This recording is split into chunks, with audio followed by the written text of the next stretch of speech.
A naturalistic garden means different things to different people, but the goal of a naturalistic garden is to partner with nature in a given place. If you're considering building a new garden or renovating an old one, consider doing a naturalistic approach.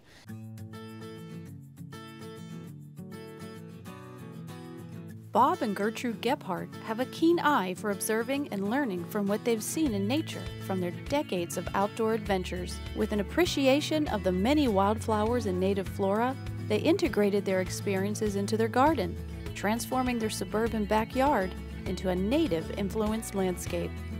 We moved here 25 years ago into this house mostly because of its back room, which is all glass. Looks out onto the yard. Unfortunately, the yard wasn't very pleasant to look at.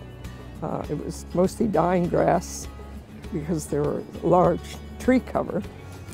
And so we decided to start developing some gardens. The Gebhardts planted over 8 varieties of trillium and about 50 other native spring woodland wildflowers throughout a once-neglected ravine behind their home. A charming rock-lined path leads to a flowing stream below, where Bob spent time building a few check dams using rocks from the stream bed. We rolled and manhandled some logs and notched them in and put in some dams. And I've been fighting like the Corps of Army Engineers ever since, trying to keep them what I call reflecting ponds. That every time it rains hard, it fills in with gravel and debris and I have to rake it out again. They co-mingled non-native plantings in the garden as well. The overall effect is a naturalistic design that evokes the feeling of an authentic Pennsylvania woodland without strictly adhering to a palette of native plants. I just garden, and if I don't like it, I move it around, and it just develops totally undesigned. Well, frequently the plants let you know where they're going to grow, where they aren't going to grow. That's as much of the design as you could expect. Why do we garden? What else are you going to do in retirement?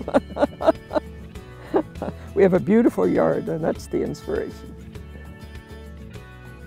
The Gebhardts have done a tremendous job of saving and preserving what had existed here, but also adding back to the native collection of plants.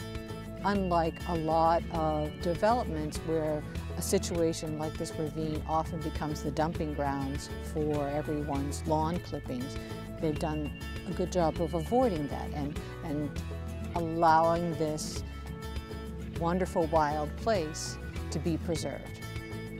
A naturalistic garden is a personal initiative and pleasure, but in today's world, it's an expression of a widening awakening of the fact that nature, which is vital and precious, needs our help.